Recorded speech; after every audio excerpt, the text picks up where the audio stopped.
The agility of pilots handling Chinook, a mainstay of British military aviation for more than 40 years. Just one of the aircraft being flown over northern England in what is a significant air exercise being conducted by the Joint Aviation Command. JAC here and Force Enablers are providing a vital exercise called Hades Warrior, which is the QWI, Qualified Weapons Instructor, flying phase. The crews will be briefing in the morning, then they'll go off and do their flying sorties, potentially 2 waves per day.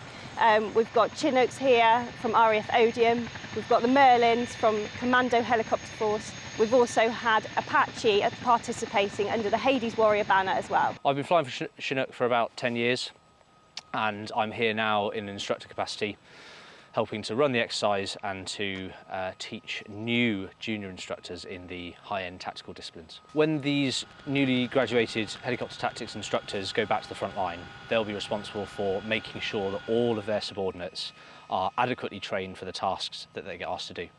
They answer questions from their chains of command on how best to do things and how things should be done, and they teach those junior crews new skills and then assess them constantly to make sure they're fit to fight.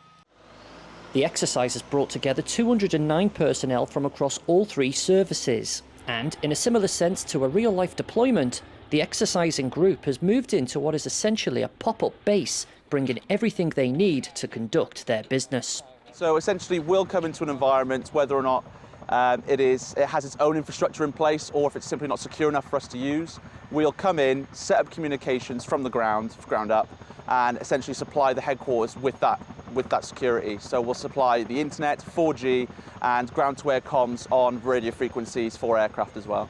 Yeah, so we're feeding up to a maximum of 200 people per survey. So that equates to about 16,000 meals throughout the whole exercise. And that'll be breakfast, lunch and dinner. We have 2 teams at the minute, so we've got early shift and a late shift. The early shift will be in at 5 o'clock in the morning to get breakfast up for 6. And I believe you've also got slightly out of the envelope types of meals as well. So we do, at the minute we're doing in-flight meals and we're also doing night shift meals because they have a night shift on this exercise. It's all about gaining more qualifications for these already highly qualified military pilots. It involves fast jets, and in the case of pilot Lieutenant Andy Charlton, taking his skills behind the controls of the Merlin even further. So my day-to-day role in normal life is as an instructor, so it's a bit of a flip round for me to come back to being a student again. So I'm here to learn how to deliver training in this sort of more tactical environment rather than the normal basic environment that I do back at home.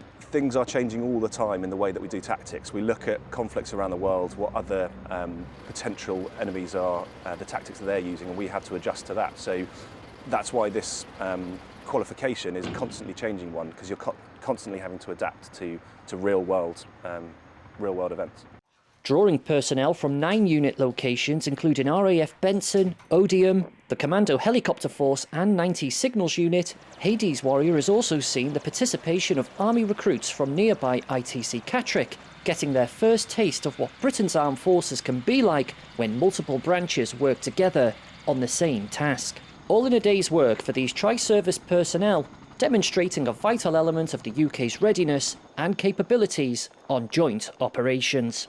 James Walton, Forces News, RAF Leeming.